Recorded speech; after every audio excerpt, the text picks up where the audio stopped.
It wasn't too long ago I saw this interesting cartoon in a magazine. It pictured a bridge, and as you approach the bridge, the sign says 8-ton limit. The next picture you see is a truck approaching the bridge, and the truck has on the back of it a sign that says 8-ton capacity. Now you've got an 8-ton truck approaching the 8-ton bridge. Should be okay, right? But as the truck crosses the bridge at the halfway point, a bluebird comes floating through the sky and settles on top of the truck. And the end result is the bridge breaks in half, down goes the truck, and there's a startled bluebird flying around in the air. That's kind of a ridiculous scene, but it does have a good point. Of course, it wasn't the bluebird that caused that truck to crash into the water. It was the 8 tons that were already there. And the point here is that all of us have our limits. We can only handle so much. And some of you, perhaps right now, are carrying just about the maximum that you can carry. And all it's going to take is some little bluebird of foolishness, anxiety, concern, worry to come fluttering along and land in your life, and catastrophe follows. I have a friend who's a veterinarian up in Los Angeles. He told me he is convinced that there are 200,000 neurotic dogs in metropolitan Los Angeles. How can that be? He said it's because these pets take on the traits of their masters and their owners.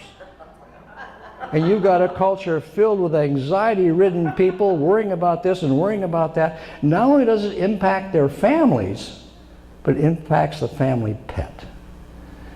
Well, that brings us hopefully to our lesson for today, which is the focus on Jesus' invitation that he accepted to be present for a meal with Mary and Martha. Our text reminds us that Mary and Martha had invited Jesus to their home to be their guest for a meal. Their home was in Bethany. Jesus had been there many times before, and Jesus arrives at their home. Now here we don't know exactly what went wrong. Jesus, of course, was not wearing a watch. He didn't have a cell phone in his pocket, and so perhaps he arrived a little bit early. Have you ever had that happen? You invited guests to your home, and you're doing everything you can to prepare for your guests' arrival, and they show up early. The vacuum cleaner's still out there, you hadn't put it away. You thought maybe you could take a quick shower and change. You can't do that, here they are. Now we don't know if that was part of Mary's frustration or Martha's frustration or not. And also, we know that Jesus almost never traveled by himself. So when Mary and Martha answer the door, yeah, there's their guest Jesus, but he has some disciples with him too. Quick, we got to figure out a way to expand the meal. In the kitchen goes Martha, and of course Mary welcomes Jesus, and they sit down and start a conversation. Now can you imagine what's going on in the kitchen? There's Martha. Where is that girl? She should be helping me. And before long, and the plates start clattering, you can hear those plates.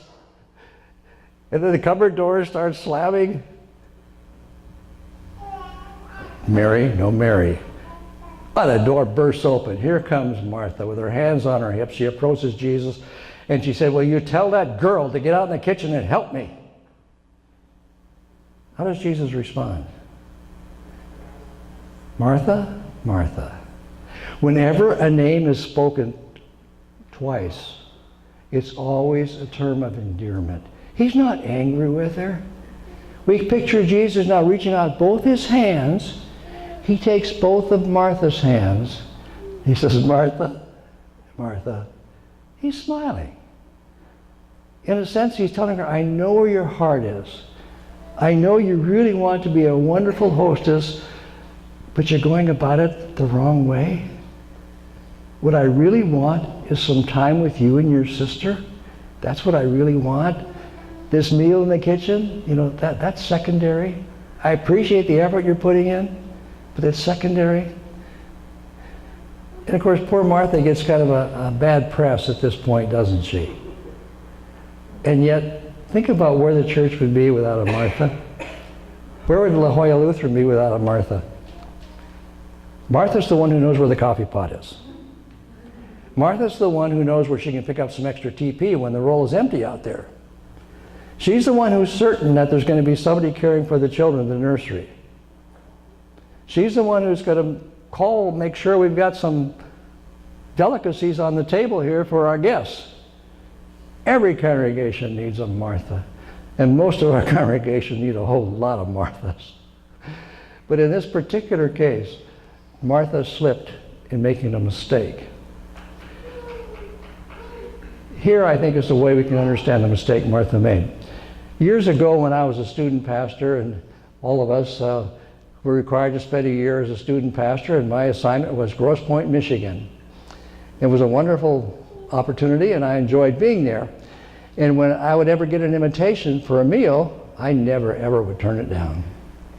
And so I had an invitation. Sunday after services, family had invited me to be their guest, and I said, sure, be glad to. And on Sunday morning, I noticed my host, and I greeted him and told him I was looking forward to our lunch together. I said, your wife isn't with you this morning. Is she perhaps ill? No, he said, she's home making your lunch. How do you think I felt? Did I think, wow, that means it's going to be a great meal for me? That's not the way I reacted at all. I thought, I am the reason she's not worshiping this morning. Now, she's doing something that's okay, but not under these circumstances. She's got her priorities all out of whack.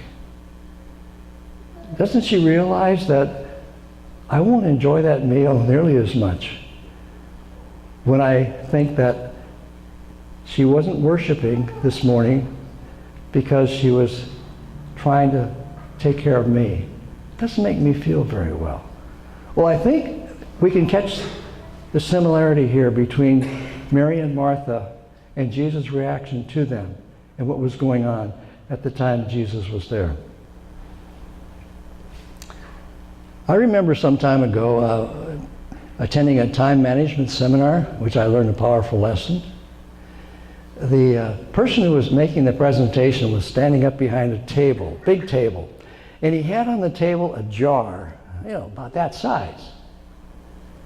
And as he started his presentation, he reached out under the table, took out a big rock, and he put the rock in the jar. Then he took another rock, another one. And before long, of course, up to the very top, to the brim, big rocks in that jar. He said, the jar's full, isn't it? Yeah, we said, looks like it. No, it isn't. I can put in some more. And he reached down, he had a bucket full of pebbles. And he put the pebbles in the jar and filled in all the little crevices there. Oh, now the jar's full, right? Yeah. No, it isn't. He had a bucket of sand. And he poured the sand in the jar. Now it's full, isn't it? Well, he didn't know how to react anymore to what he was doing. He says, no, it isn't. He had a cup of water. And he poured in a cup of water. And he got done, he said, so what's the point? Well, somebody said, well, the point is this, no matter how busy you are, you can always put in a little bit more, can't you? He said, absolutely wrong. That's not the point at all. The point is this. If you don't put in the big rocks first, you won't have a place to put them later. And for me, he said, the big rocks, it's my God, my wife, and my kids. And they have to be first in my life. If they're not, if I push them aside, I'll have eternal regrets. They go in first, then everything else that's necessary will fit in. But if I try to put these other things in first, I won't have time for that which is most precious to me. Wow, that was an important lesson. Of course, we all have limited time, we know that. And so, how do we prioritize? How do we determine how best to use this time that is ours? Relationships, of course, always should be at the top. Nothing else more important. Nothing than my relationship to my God and my relationship to my fellow brothers and sisters. That's it. Everything else follows that. A way that I found helpful to kind of get things reprioritized when I get off track is that I'll take a dog day. Now, that didn't originate with me. Somebody suggested that years ago. Take a dog day. What does that mean? Dog. D-A-W-G. Dog. Day away with God. Take a day away with God. It's a day you set aside with absolutely zero agenda. There's no agenda. You're going to spend some time with God. Now for me it works this way. I've done this a couple times. We have our season passes at the safari park. Doesn't sound like a place to go to be isolated, but when you've been there enough times, I know, for example, up by Condor Ridge, tourists don't go up there. But there's some wonderful places up there, some man-made streams, some trees, a bench. And so I will be there when they open in the morning. I've got a bottle of water, got some nuts to chew on, got my Bible, got a pencil and a notebook, and no agenda. I'll find a place where I know I'm not going to see another human being, maybe for an hour, 2 or 3 hours. Nobody's going to come up there. And sit down and quietly start writing whatever comes to mind. And to begin with, it's crazy because our minds are jumping from here to here to here to here, and I'm writing all this stuff that doesn't relate seemingly to anything. After about an hour, take a break, come back, and now it seems like certain thoughts keep returning. You're getting more and more focused.